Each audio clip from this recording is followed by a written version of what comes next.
अस्सलामु अलैकुम वरहमतुल्लाहि वबरकातुहू। Student, this is sir Mohammad Saqib and आज मैं आप लोगों के लेकर आया हूँ केमिस्ट्री के इम्पोर्टेंट क्वेश्चंस ये ईयर 2023 के लिए। ओके, सबसे पहले हम लोगों ने लास्ट टाइम बायोलॉजी के इंपॉर्टेंट क्वेश्चन बताए थे। अब कुछ स्टूडेंट ने कहा है कि हमारे कुछ स्टूडेंट पेपर नहीं लगा हमारा।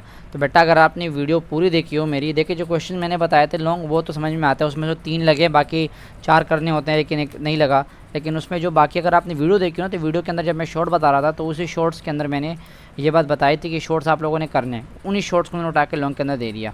चलिए, ये बात मैं बाद में डिस्कस कर लूँगा। हो सकता है मैं आप लोगों को बता दूँ कि बायोलॉजी का दूसरा पेपर बना के सॉल्व पेपर किए आप लोगों ने जो मैंने पेपर बताया था वो कितना परसेंट लगा है। ओके, लेकिन अभी आते हैं, मैं आप लोगों को केमिस्ट्री का पेपर लेकर आया हूँ। ज़्यादा टाइम नहीं लूँगा आप लोगों का, लेकिन एक चीज़ बताना चाहूँगा। अभी इस पेपर से आप लोगों ने एटलीस्ट ये चीज़ सीखी होगी। अगर नहीं सीखी तो मैं बताता हूँ, मसला नहीं है कि बेटा अगर जो वीडियो मैं बता रहा हूँ ना, तो वीडियो पूरे देखा करें। अब ज़्यादा स्टूडेंट क्या करते हैं, जहाँ पर मैंने लॉन्ग क्वेश्चन बताया ना, उसका स्क्रीनशॉट लेकर सबको फॉरवर्ड कर देते हैं। अब वो क्या करेंगे, सिर्फ वो जो स्क्रीनशॉट है, जो क्वेश्चन है, वो याद कर लेके फिर बैठ जाएंगे। फिर बाद में कहेंगे सर का पेपर नहीं लगा। नहीं बेटा, अगर आप ऐसा करेंगे तो मैं भी इसकी जिम्मेदारी भी बताता हूँ कि मैं जिम्मेदारी नहीं लूँगा आप लोग की। हाँ, आप लोग जो मैं चीज़ें बताऊँ बुक के अंदर से, जो मैं वीडियो बताऊँ पूरी वीडियो देखा करें, आप कोई चीज़ को मिस नहीं किया करें, क्योंकि मैं इसके अंदर बहुत सारे क्वेश्चन ऐसे होते हैं जो कि मैं डायरेक्ट बताता रहता हूँ। अब वो इतने सारे क्वेश्चन एक साथ लिखने बैठूंगा तो बहुत टाइम लग जाएगा। अभी भी 12:30 बजे और मैं कब से बैठ के आप लोगों के लिए क्वेश्चन लिख रहा था, जो इंपॉर्टेंट क्वेश्चन हमारे पास मौजूद है। ओके, तो आई होप कि आपको बात समझ में आई होगी। सब्सक्राइब नहीं किया हुआ तो चैनल को ज़रूर सब्सक्राइब कर दीजिएगा, ताकि मज़ीद जो आने वाली वीडियोज़ हैं उनसे आप लोगों को फ़ायदा हासिल हो। तो सही है, स्टार्ट करते हैं। सबसे पहले मैं आप लोगों को कुछ इंपॉर्टेंट क्वेश्चन बता रहा हूँ जो मैंने तैयार किए हुए हैं, एंड उसके बाद मैं आप लोग को ये बताऊँगा कि आप लोगों ने उन क्वेश्चन को कैसे करना है। Let's see. तो सबसे पहले ये रहे मेरे question preparation paper by sir Mohammad Saqib. मैं इसको थोड़ा सा बढ़ा करके बताता हूँ आप लोगों को, ताकि आपको नज़र आए। बस ये रहे preparation paper by sir Mohammad Saqib chemistry, short and long question. मैंने यहाँ पर आपके बाद दोनों हेडिंग लिख के दी थी। सही है। अब सवाल ये पैदा था कि मैंने शॉर्ट और लॉन्ग क्वेश्चन की हेडिंग दोनों की लिख के दी, तो क्या मैंने दोनों दिए हुए? नहीं, मैंने सिर्फ और सिर्फ यहाँ पर दिए हुए long question. But in long questions के अंदर जो शॉर्ट क्वेश्चंस है वो छुपे हुए हैं, और इन्हीं शॉर्ट क्वेश्चन में से कुछ ऐसे क्वेश्चन हो सकते हैं जो हो सकता है लॉन्ग के अंदर आ जाए। बाकी जो, क्योंकि मेरे पास बुक खुली हुई है यहाँ पर, तो मैं आप लोग को, हम चैप्टर के ऊपर गो थ्रू करेंगे, कोशिश करेंगे वीडियो हमारी शॉर्ट से शॉर्ट हो, लेकिन फिर भी माजरत चाहूँगा। देखिए, हमारे पूरा का पूरा सिलेबस कवर करना है, तो वीडियो थोड़ी लंबी हो सकती है। मजीद बातें नहीं करते, सबसे पहले लॉन्ग के ऊपर आते हैं, जो कि मैं सबसे लास्ट में दिया हुआ है, बल्कि सेकेंड लास्ट दिया हुआ है। क्वेश्चन नंबर 9 चैप्टर नंबर 1 का है। किसका है ये? चैप्टर नंबर 1 से ताल्लुक़ है इसका। ओके, चैप्टर नंबर 1 से ताल्लुक़ है इसका। मैं पहले ना बता दूंगा। Define equilibrium state law of mass action and derive an expression for equilibrium constant, यानी कि केसी। ओके, इक्विलिब्रियम कांस्टेंट यानी कि केसी। तो आप लोगों ने इक्विलिब्रियम जो डेफिनेशन है वो बतानी है, और लॉ ऑफ मास एक्शन उसके बारे में बताना है। तो ये आपको सेकेंड या थर्ड पेज पे ही मिल जाएगा। स्टार्ट करते हैं हम यहाँ से। मैं आपको बताता हूँ कि आप लोगों ने कहाँ से करना है। We have 8 chapters. Chemical equilibrium यहाँ पर आ गया। अच्छा, डेफिनेशन आप लोग इक्विलिब्रियम का डेफिनेशन चाहे तो नेट से भी निकाल सकते हैं, वरना इक्विलिब्रियम की डेफिनेशन मैंने बहुत आसान करके लिखी हुई भी है, यहाँ पर भी लिखी हुई है। ये पूरी डेफिनेशन यहाँ पर भी जाना इन्होंने मेंशन की हुई है, यहाँ से यहाँ पर। सही है, is known as equilibrium. Okay, जिसमें रिएक्टेंट और प्रोडक्ट आपस में बराबर हो। सही है ना। अच्छा जनाब, तो क्या बताता मैं? हाँ, ये इक्विलिब्रियम एग्जिस्ट एज में मैंने ये लिखा हुआ यहाँ पर। You know, equilibrium means balance होना, मतलब रिएक्टेंट और प्रोडक्ट दोनों बैलेंस में रहे, या उनके जो कंसंट्रेशन है वो बैलेंस के अंदर रहे। ओके जनाब। अच्छा, शॉर्ट के लिए बता देता हूँ। शॉर्ट के लिए आप फॉरवर्ड, अभी लॉन्ग बता, बल्कि लॉन्ग जो पहले ना उसी की बात करते हैं। ये रहा लॉ ऑफ मास एक्शन और इसकी डेरिवेशन है। सही है, यहाँ से आप स्टार्ट करेंगे। ये दो इनकी जो है स्टेटमेंट दी हुई हैं। अब इसकी जो स्टेटमेंट थी वो मैंने अपने क्लास वालों को ज़्यादा अच्छे से लिखवाई थी। अगर आप लोग नेट पे सर्च करोगे तो इसकी स्टेटमेंट ज़्यादा अच्छे से निकल कर आ जाएगी, तो आप लोग वो कर सकते हो। और इसके अलावा यहाँ से आप लोग लिखेंगे डेरिवेशन या एक्सप्रेशन। डेरिवेशन स्टार्ट करेंगे यहाँ से। Let us apply a law of x mass action and all the way आप लोग चलोगे यहाँ तक, यहाँ तक। Okay, hints prove that law of mass action relation between active masses of reactant and product. तो Kc is equal to product upon reactant. अच्छा, definitions कुछ यहाँ पर कर लिया करें। ये एक्टिव मास है। अच्छा, चैप्टर नंबर 1 में से एक ही लॉन्ग है। सही ना, यही वाला लॉ ऑफ मास एक्शन वाला सबसे पहले, और ये तो इंपॉर्टेंट है, मोस्ट इंपॉर्टेंट को याद कर लीजिएगा ज़रूर। अब आते हैं कुछ शॉर्ट्स के ऊपर। तो शॉर्ट यहाँ से बताता हूँ। फॉरवर्ड रिएक्शन की जो मैक्रोस्कोपिक करेक्टरिस्टिक्स है, ज़ाहिर सी बात है, सिर्फ इसको याद कर लो, ये खुद ब खुद याद हो जाएंगे। ठीक है, तो ये हो गया एक सवाल। मैं काउंट भी कर लेता हूँ, क्योंकि पिछले मतलब सुनने कहा था कि आपने शॉर्ट बहुत ज़्यादा बताएं। तो ये हो गया एक सवाल। देन हमारे पास ये हो गया एक। आगे बढ़ते हैं। हाँ, इस चैप्टर के अंदर से जो मोस्ट इंपॉर्टेंट चीज़ें हैं वो न्यूमेरिकल्स है, वो मैं आपको बताता हूँ। लेकिन न्यूमेरिकल से पहले इक्विलिब्रियम कांस्टेंट की इंपॉर्टेंट कैरेक्टरिस्टिक, ये होगा 2 शॉर्ट सवाल। यहाँ पर मैं लिखूंगा नहीं, शॉर्ट होंगे, सही ना, बाकी लॉन्ग मैंने दिए हुए। ये होगा 2 शॉर्ट। देन हमारे पास यहाँ पर हाँ, इंपॉर्टेंस ऑफ इक्विलिब्रियम कांस्टेंट, इसके 2 इंपॉर्टेंस है, एक डायरेक्शन मालूम करने के लिए और एक इससे हम मालूम कर सकते हैं extent of a chemical reaction.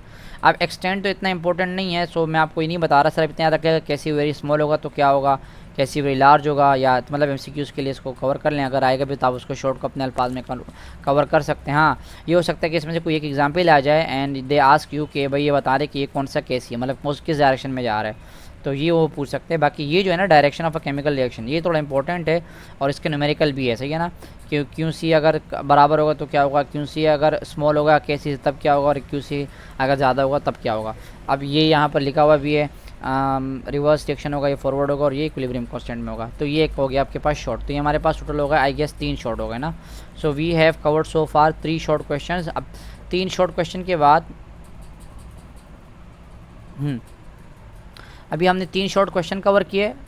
ये हो गया सेकेंड ईयर वाला है, सही है। एंड थर्ड जो मैंने अभी बताया है ये वाला,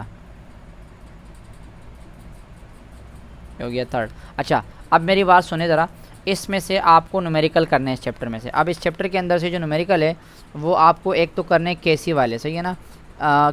केसी की जो न्यूमेरिकल है प्रोडक्ट अपॉन रिएक्टेंट और उसका यूनिट अलॉन्ग विथ यूनिट, सबसे इंपॉर्टेंट न्यूमेरिकल है ये रहे। जैसे यहाँ पर दिए मैं ये वाले एग्जांपल, न्यूमेरिकल की एग्जांपल दी हुई है, न्यूमेरिकल नंबर 1 की एग्जांपल दी हुई है।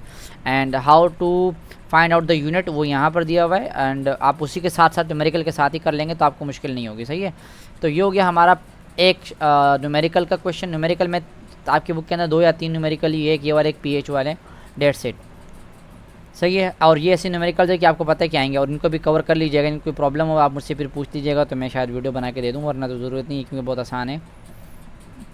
तो न्यूमेरिकल आपको करने कौन कौन से वाले, एक केसी वाले करने और आपको डायरेक्शन वाले करने, यानी कि क्यूसी वाले करने, सही है। डायरेक्शन, प्रेडिक्शन ऑफ डायरेक्शन, उसके न्यूमेरिकल यहाँ पर मेरे ख्याल में कहीं एक न्यूमेरिकल या 2 न्यूमेरिकल कहीं गिवन भी हैं, उससे आप अंदाज़ा लगा सकते हैं कि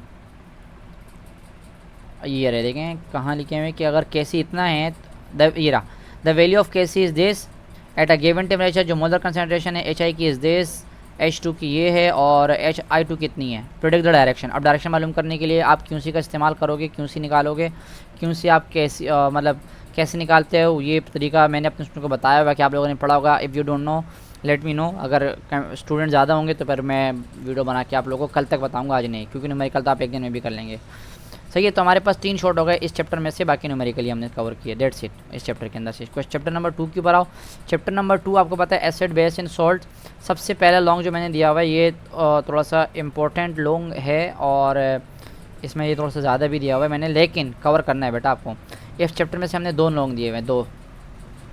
number 1 describe Lewis concept of acid and base, आप लोगों ने पढ़ा होगा। अगर आपको लेविस कॉन्सेप्ट याद हो गया तो ब्रोंस्टेड लोरी भी स्टार्ट हो जाएगा और अनीस भी याद हो जाएगा। तो इन दोनों को मैंने और करके लिखा हुआ है। अब ज़्यादा जो चांसेस मुझे लेविस और ब्रोंस्टेड के नज़र आ रहे हैं और अरीनेस हो सकता है, बाकी क्योंकि ये तीनों मैंने इसलिए दिए हैं क्योंकि इसमें से गारंटी के साथ आपका कोई शॉर्ट भी कवर हो जाएगा। अगर लॉन्ग में नहीं आएगा ना तो शॉर्ट आप लोग का कोई ना कोई कवर हो जाएगा, ये भी गारंटी दे सकता हूँ आप लोग को। बाकी एक और लॉन्ग मैंने याद दिया हुआ है, describe salt, preparation of salt and types. चाहे तो यूजेस भी याद कर लीजिएगा सॉल्ट के, लेकिन यूजेस आप अपने अल्फाज में भी लिख सकते हैं तो नो प्रॉब्लम। ये भी चैप्टर नंबर 2 का ही है। तो चैप्टर नंबर 2 का ये वाला भी है और चैप्टर नंबर 2 का ये वाला भी है। 2 चैप्टर नंबर 2 के न्यूमेरिकल सवाल हो गए। और इसमें से दोनों में, इसमें भी शॉर्ट निकल सकता है और इसमें भी शॉर्ट निकल सकता है, ओके। दोनों में से ये जाहिर सी बात है कोई एक ही लॉन्ग आएगा और फिर बाकी जो बचेगा उसका शॉर्ट बना के दे देंगे ये लोग आपको, दैट्स इट। स्टार्ट करते हैं इस चैप्टर के अंदर से क्या क्या ये देखें। ये रहा एरिनस कॉन्सेप्ट, आप लोगों ने पढ़ा होगा विथ एग्जांपल्स एंड इसकी लिमिटेशन, फिर ब्रोंस्टेड विथ एग्जांपल्स एंड उसकी limitation and then Lewis with example and उसकी लिमिटेशन, ओके। ये हो गया पूरा। अच्छा, यहाँ पर एक concept of P H and P O H मैंने बताया था, न्यूमेरिकल्स आप लोगों ने करने हैं। पीएच और पीओएच के न्यूमेरिकल्स आप लोगों ने करने हैं बेटा। ये आपके 30 कितने किस्म के न्यूमेरिकल्स हो गए हम लोगों ने पीछे पढ़े और ये वाले होगा, सही है ना। मैं यहाँ लिख देता हूँ हम लोगों ने कौन कौन से न्यूमेरिकल्स बोले आपको। नंबर 1 मैंने आप लोगों को बताएं केसी वाले, नंबर 2 मैंने क्यूसी वाले बोले जिससे हम डायरेक्शन प्रेडिक्ट करते हैं, और नंबर 3 पीएच वाले एंड पीओएच वाले, सही है। ये होगा 3 किस्म के numericals, number 1, number 2 and number 3, okay. आगे बढ़ते हैं, डेफिनेशन वगैरह यहीं पर हो जाएगी। अच्छा, यहाँ ये जो वाटर आयनाइजेशन है ना, ये शॉर्ट सवाल है, यहाँ याद आया मुझे, शुक्र है, ये शॉर्ट सवाल। तो 3 उसके अंदर थे, इसमें क्वेश्चन नंबर 4 हो गया हमारे पास। ओके, क्वेश्चन नंबर 4 हो गया। ये वाटर आयनाइजेशन का पूरा टॉपिक आपने यहीं से कवर करना है। अच्छा जनाब, पीएच के न्यूमेरिकल भी बता दिए, ये पीएच वाले। फिर आते हैं शॉर्ट के ऊपर। ये लॉन्ग बताया मैंने, यहाँ से आप लोगों ने कवर स्टार्ट करने हैं। प्रिपरेशन है, टाइप्स है और इसके यूजेस है। ओके, ये हो गया लॉन्ग सवाल। कॉन्सेप्ट ऑफ बफर कहीं मैंने दिया होता है, किसी ने लॉन्ग में दिया होता, but I don't think so कि लॉन्ग के अंदर आ सकता है। डेफिनेशन कवर कर ले, that's it. Definition with example, that's it. बहुत है, बहुत ही ज़्यादा है। ये देखें, ये इसके टाइप्स से 3 किस्म होती है, एसिडिक, बेसिक और 2 टाइप, सॉरी। तो एसिडिक, बेसिक, वो इसकी एग्जांपल्स भी है, आप इनको एग्जांपल्स कवर कर लें। और साथ में जो डेफिनेशन है वो आपको यहाँ पर मिल जाएगा। अबव इज नेको सोल्यूशन डेट हैज़ मतलब highly stable pH, that's it. तो आप इसमें से डेफिनेशन आप यहाँ पर भी दिए हुए, यानी कि डबल कोमा के अंदर भी बनाइए ये वाली डेफिनेशन। तो सिर्फ डेफिनेशन कवर कर ले और क्या नाम है, टाइप्स कवर कर ले, दैट्स इट। तो मतलब ये डेफिनेशन के अंदर क्वेश्चन आ जाएगा। तो हमारे पास अभी तक 4 शॉर्ट हुए हैं और बाकी हमने लॉन्ग आपको इस चैप्टर में से बता दी। इस चैप्टर में से इतने ज़्यादा वजन नहीं, लेकिन तकरीबन और चैप्टर कवर हो जाएगा आप लोग का। बाकी जो चीज़ें रहेगा इसको you can leave them. Organic chemistry एक इंपॉर्टेंट चैप्टर और आ गया। इस चैप्टर के अंदर से भी मैंने जो लॉन्ग दिए हुए हैं वो मैंने दिया हुआ एक ये question number 7, what is fractional distillation, describe fractionation of petroleum with the help of Newton label diagram, also write one use of naphtha, lubricating oil। अच्छा, अब ये चैप्टर नंबर 3 में से भी आप थोड़ा बहुत कवर कर सकते हैं डायग्राम वगैरह, और चैप्टर जो आखिरी आप लोगों का चैप्टर 8 इंडस्ट्रियल केमिस्ट्री, उसमें से तो दोनों को मिलाकर आप लोग करेंगे, सही है, दोनों को मिलाकर। अच्छा जनाब, फिर इसके अलावा हाँ, ये दोनों भी है ना चैप्टर नंबर 3 के न्यूमेरिकल है, चैप्टर नंबर 3 के। ओके, ओ सॉरी, क्वेश्चन है what do you mean by diversity and magnitude of organic compound and also what are the main sources of organic compound.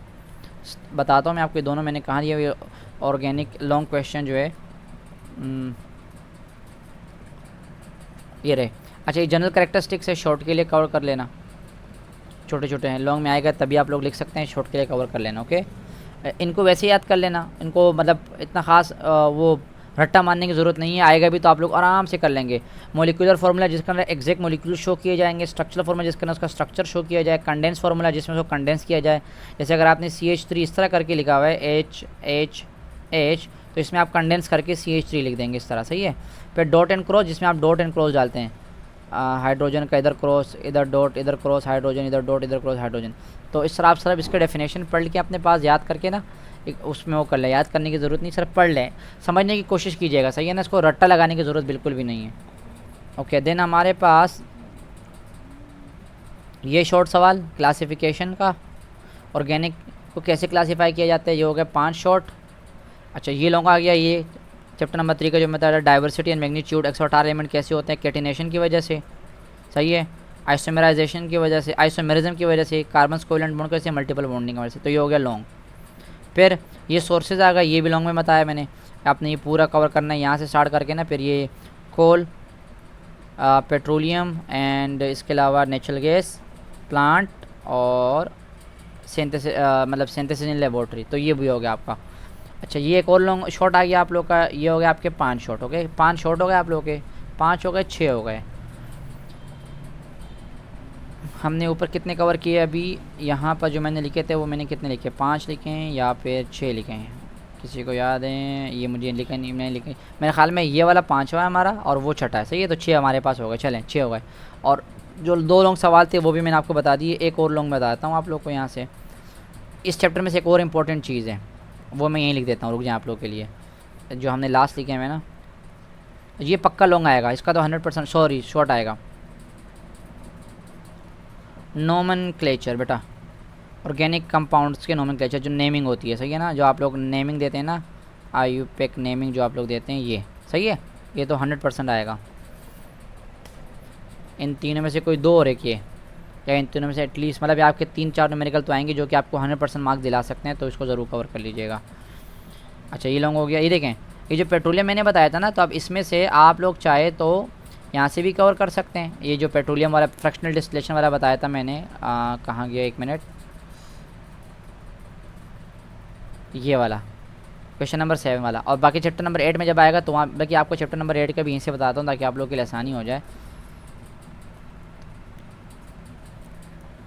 यहाँ देखें, ये रहा पेट्रोलियम इंडस्ट्री यहाँ से स्टार्ट है, formation of petroleum and natural gas, composition किस तरह है और फ्रैक्शनल डिस्टिलेशन किस तरह की जाती है, ये रहा। और इसके जो ना ये पूरा वही पूरा का पूरा वहाँ पर भी बना हुआ है, यहाँ पर भी। तो आप चाहे ये वाला कवर करें या वो वाला कवर करें, एक ही बात है जो उस पर बना है। ये इसकी डेफिनेशन यहाँ से मिल जाएगी, बाकी आप इसमें थोड़ा बहुत कवर कर लेना, सही है। तो ये हो गया एक लॉन्ग आप लोगों का। बाकी इस चैप्टर में से शॉर्ट हमारे हो गए तकरीबन 2 हो गए ना, तो 6 हो गए हमारे पास। ये मीथेन याद कर लेना। नोमेनक्लेचर मैंने बता दिया, नोमेनक्लेचर आपको पूरी किस्म की नोमेनक्लेचर करनी है, सही है। नोमेनक्लेचर का कोई भी किस्म का क्वेश्चन आ सकता है, ये उठा के कुछ भी दे देंगे। फॉर्मूले, अल्केन क्या है, अल्काइल रेडिकल कैसे बनेगा, अल्कीन क्या है, कितने वो फैमिली, सेचुरेटेड कौन सा है, अनसेचुरेटेड कौन सा है। अच्छा ये वाला ये आपको शॉर्ट में कवर करना है, तो ये होगा 7 शॉर्ट। और एक और शॉर्ट में बताता हूँ आपको सेचुरेटेड और अनसेचुरेटेड का डिफरेंस करना है, सही है। मैं जब डिफरेंस कहीं पर भी आएगा तो मैं इसका और क्या बता दूंगा, सही है। तो ये होगा 8, सही है, ये होगा 8। ओके, बाकी ये मैंने बता दी कि आप लोगों को ये कवर करने नोमेनक्लेचर जितने भी हैं, नोमेनक्लेचर आपको कवर करने हैं, क्योंकि ये समझने वाली बातें हैं, इसमें आपको रट्टा कुछ भी नहीं मारना। फंक्शनल ग्रुप याद कर लीजिएगा कि अगर फॉर एग्जांपल अल्केन है तो सिंगल बॉन्ड, अल्कीन है डबल बॉन्ड, अल्काइन है ट्रिपल बॉन्ड, हेलो अल्केन है तो आपके पास मतलब अल्काइल हैलाइड होगा, अल्कोहल होगा तो OH बना होगा, फिनोल होगा तो बेंजीन के साथ OH होगा, ईथर होगा तो ROR, अल्डिहाइड होगा तो C double bond O, ketone होगा तो C डबल बॉन्ड O, लेकिन दोनों तरफ R होगा, जिनका रेडिकल होगा, एक तरफ हाइड्रोजन होगा, एक तरफ रेडिकल होगा अल्डिहाइड के अंदर। फिर कार्बोक्सिलिक एसिड COOH वाला, एस्टर COOR वाला, सही है। और ये फंक्शनल ग्रुप वही वाले दोबारा यहाँ पर डिस्कस किए गए, तो मैं इस पर दोबारा नहीं पढ़ रहा, मैंने कहा कि वहाँ से कवर कर लेना, दैट्स इट। ओके, फिर आपके पास आते हैं नेक्स्ट बायोकेमिस्ट्री। अब बायोकेमिस्ट्री का बायोकेमिस्ट्री जो मेडिकल वाले स्टूडेंट है जो अभी बायो का पेपर करके आ चुके हैं, उनके लिए तो ये चैप्टर बहुत आसान होगा, क्योंकि उन्होंने मतलब वाइटामिन्स पढ़े हैं, लिपिड्स पढ़े हैं, प्रोटीन पढ़े हैं, कार्बोहाइड्रेट पढ़े हैं, न्यूक्लिक एसिड उनको पता है, तो वो तो एटलीस्ट इनकी तैयारी बहुत आसानी से कर सकते हैं। बाकी जिन्होंने नहीं पढ़ा हुआ, इंजीनियरिंग वाले जो स्टूडेंट्स हैं, बेटा आप लोगों के लिए यहाँ पर मुश्किल है, क्योंकि आप लोग को ये चैप्टर मैंने लिखा हुआ कहीं पर भी नहीं मिलेगा आप लोग को। और इसकी वजह यही है, मैंने कहा कि अगर आप लोग, क्योंकि अक्सर जो मेडिकल वाले इंजीनियरिंग का स्टूडेंट कहते हैं हम छोड़ देते हैं, लेकिन इस चैप्टर में से शॉर्ट भी निकलेंगे और लॉन्ग भी निकलेंगे गारंटी के साथ। अब अगर वो एतदाल करते हैं तो इसमें से कम देंगे, ताकि इंजीनियरिंग वाले स्टूडेंट के लिए मुश्किल ना हो। लेकिन अगर वो एतदाल नहीं करेंगे, जैसे आज का पेपर हुआ आपका बायो वाला होगा, तो फिर तो मुझे लगता है मुश्किल है इसमें से कुछ ना कुछ। तो इस चैप्टर को मैंने कवर नहीं किया, लेकिन लॉन्ग बताता हूँ। कार्बोहाइड्रेट और लिपिड, ये दोनों लॉन्ग के लिए बहुत इंपॉर्टेंट है। बाकी वाइटामिन के जो टाइप्स है शॉर्ट के लिए, जो डिजीज़ है यहाँ पर, अच्छा यूजेस की याद कर लेना, प्रोटीन की, DNA और RNA का फ़र्क याद कर लेना, न्यूक्लिक एसिड का, दैट्स इट। बाकी मैं इसमें से इतना ज़्यादा डिटेल में नहीं जा रहा, क्योंकि चैप्टर बहुत लंबा है और बहुत टाइम लग जाएगा इस चैप्टर को कवर करने में।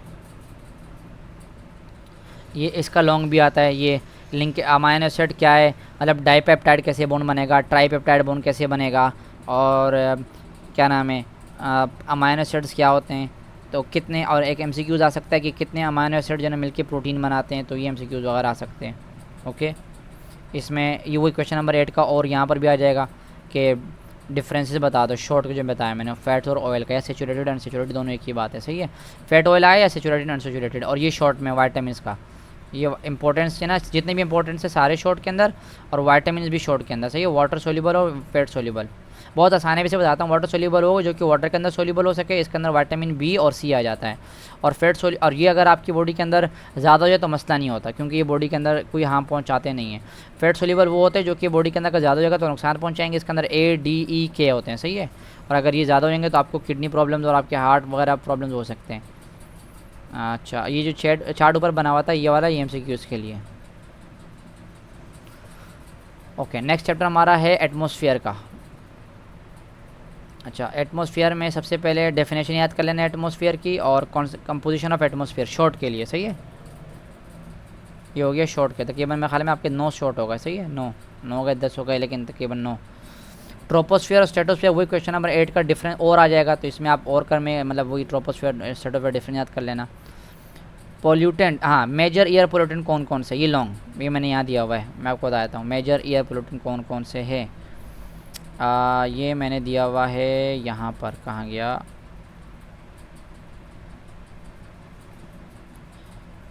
ये मैंने कहीं दिया, हाँ ये रहा।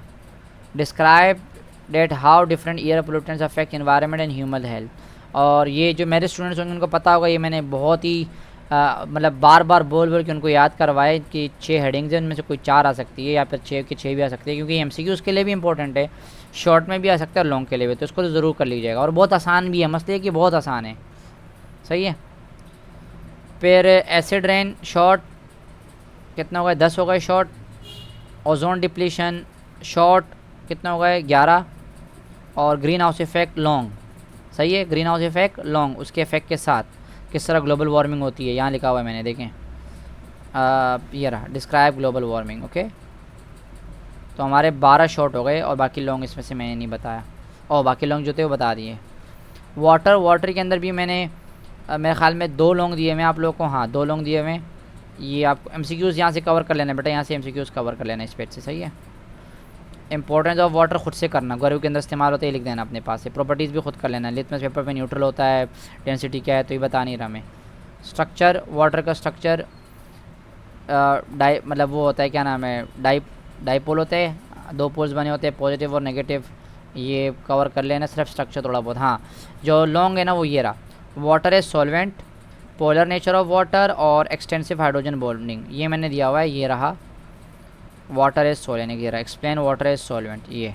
और ये लॉन्ग इंपॉर्टेंट है, सही है आप लोग के लिए। फिर एक और लॉन्ग, सॉफ्ट वाटर क्या है, हार्ड वाटर क्या है, इसके टाइप्स कौन कौन सी है और इसको आप रिमूव कैसे कर सकते हैं, ये रहा।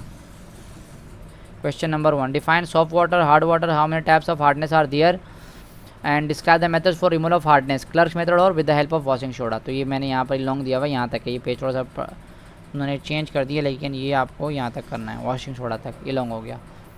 शॉर्ट मेरे ख्याल में मैंने इसमें से कितने बनाए, 12-13 हो गए आप लोग के, सही है शॉर्ट। आगे चलते हैं कि आगे एनालिटिकल केमिस्ट्री बड़ा ही खुश्क सब्जेक्ट मेरे स्टूडेंट जानते हैं जिन्होंने मुझसे पढ़ा हुआ है। मैं अक्सर कहता हूँ मतलब एक किस्म का जो खुश्क सब्जेक्ट है ना वो, ये डेफिनेशन याद करें एनालिटिकल केमिस्ट्री की। 2 टाइप्स होती है, क्वालिटेटिव और क्वांटिटेटिव। तो ये एक शॉर्ट सवाल हो जाएगा, तो आपके तकरीबन हो गए मेरे ख्याल में 15 शॉर्ट, सही है। और इसमें से जो मैंने लॉन्ग दिए हुए वो मैंने 2 दिए हुए, इसी में से दिए हुए 2 लॉन्ग और दोनों यहाँ दिए हुए। एक ये justified at electrochemical methods depend upon electrochemical cell, और ये गैस क्रोमेटोग्राफी और HPLC, इसमें से ये लॉन्ग कवर कर लेना, ये भी बड़ी बात है आप लोगों के लिए, सही है, क्योंकि ये बड़ा ही खुश्क वो है। और हाँ इसमें से एक और शॉर्ट है जो मुझे बताना है, पैरामीटर्स वाला, सही है। एक्यूरेसी, प्रिसीजन और MCQs में आ सकता है, मतलब कि एक्यूरेसी क्या है, प्रिसीजन क्या है, डेफिनेशन भी कवर कर लेना। तो ये आगे हो गए आपके शॉर्ट 16 हो गए, 16 शॉर्ट हो गए आप लोग के। और ग्रेविमेट्रिक एनालिसिस किस तरह की जाती है, इसके 4 मेथड्स है, तो ये हो गए आपके 17 शॉर्ट। और बाकी हाँ ये रहा HPLC विद डायग्राम, ये मैंने वहाँ दिया हुआ है। इसके अलावा गैस क्रोमेटोग्राफी विद डायग्राम, ये भी मैंने वहाँ दिया हुआ है, सही है। तो ये 2 लोग आपके हो गए वहाँ। और इलेक्ट्रोकेमिकल मेथड ये वाला है, ये भी मैंने लॉन्ग में दिया हुआ है वहाँ पर, तो ये डायग्राम के साथ। और ये जो इलेक्ट्रोकेमिकल मेथड है ये आप लोगों ने जो 9 में पढ़ा हुआ है ना आप लोगों ने, वही चीज़ है, सही है। इसमें आपके मतलब एक तरफ कैथोड लगाएंगे, एक तरफ एनोड लगाएंगे, एक तरफ इलेक्ट्रॉन निकलेंगे, तो वही है पूरा। ओके और ये डिफरेंस हुई क्वेश्चन नंबर 8 के जना। और मैं आ गया इंस्ट्रूमेंटल और क्लासिकल मेथड्स। बेटा देखिए टोटल बुक के अंदर 5-6 डिफरेंस है, वो 5-6 कवर कर लें तो एक क्वेश्चन आपका हो जाएगा, याद रखिएगा। एक कवर हो गया आपका। अच्छा मैं आपको बताता हूँ अभी, चलें। तो आप लोग के तकरीबन हो गए 16 शॉर्ट, ओके। और इसमें से एक लॉन्ग मैंने बताया हुआ है, यहाँ पर कहाँ लिखा हुआ है मैंने, प्रिपरेशन ऑफ सॉफ्ट ड्रिंक या sugar with the help of flow sheet. Preparation of soft drink या फिर शुगर, अच्छा सोप को शॉर्ट में कवर कर लेना, तो आपके 17 शॉर्ट हो जाएंगे। 17 ये 17 शॉर्ट है, सही है। एनिमल फैट होता है, प्लांट ऑयल होते हैं, कॉस्टिक, एडिटिव, एब्रेसिव। और ये रहा शुगर, तो ये लॉन्ग में आ जाएगा। और एक सॉफ्ट ड्रिंक, अच्छा सॉफ्ट ड्रिंक, हाँ सॉफ्ट ड्रिंक का ये बहुत ज़्यादा इंपॉर्टेंट है ना। और बाकी पेट्रोलियम मैंने आपको पहले बता दिया था लॉन्ग के अंदर। अच्छा मेडिसिनल, इसमें जो फार्मास्यूटिकल इंडस्ट्री है इसकी इम्पोर्टेंस शॉर्ट में कवर कर लेना, शॉर्ट में, सही है। तो आपके तकरीबन होगा 18 शॉर्ट। तो बेटा 18 शॉर्ट है आप लोग की, और 10 आप लोग को मैंने यहाँ पर लॉन्ग दिए हुए हैं, 10 लॉन्ग है, ये रहे 10 और कर दिए हुए, ज़ाहिर सी बात है, लेकिन 10 लॉन्ग है। अच्छा अब आते हैं कि आपने लॉन्ग भी कवर कर लिए, शॉर्ट भी कवर कर लिए, कुछ इंपॉर्टेंट चीज़ें न्यूमेरिकल्स कर लेना, KC, QC, pH और नोमेनक्लेचर पूरा कर लेना। तो आपके 3 सवाल यहाँ से हो जाएंगे। डिफरेंसेस 4-5 कवर कर लेना, तो आपके 4 सवाल तो यहाँ से हो जाएंगे, सही है। बाकी 4 जो बचे होंगे आपको कुछ ना कुछ आता होगा, आप लोग इतना लॉन्ग याद करेंगे, वो याद करेंगे तो उसमें से लॉन्ग भी आपकी कवर हो जाएंगे। तो होपफुली पेपर अल्लाह करे कि आप लोग का अच्छा जाए। मैं दोबारा बता रहा हूँ, कोई अगर आखिर में आके देख रहे बेटा, कभी भी ये मत करना कि आप स्क्रीनशॉट लेके बाकी स्टूडेंट को शेयर कर दें। अगर जो बाकी स्टूडेंट ये करते हैं, तो वो जो बाकी स्टूडेंट है ना, उनके लिए प्रॉब्लम हो जाएगी पेपर में, अभी जो जैसे अभी मैट्रिक के पेपर में हुई बायो में, सही है। बाकी आप लोग चाहे तो इसका स्क्रीनशॉट ले जाए, वरना आपको ये डिस्क्रिप्शन बॉक्स में से मिल जाएगा। कोई क्वेश्चन हो then you can ask me in the comment box. Thank you so much. Subscribe नहीं किया हो तो कर लेना, फिर मिलते हैं। पेपर में सॉल्व करके आप लोगों को शेयर करवा दूँगा। अल्लाह हाफिज़।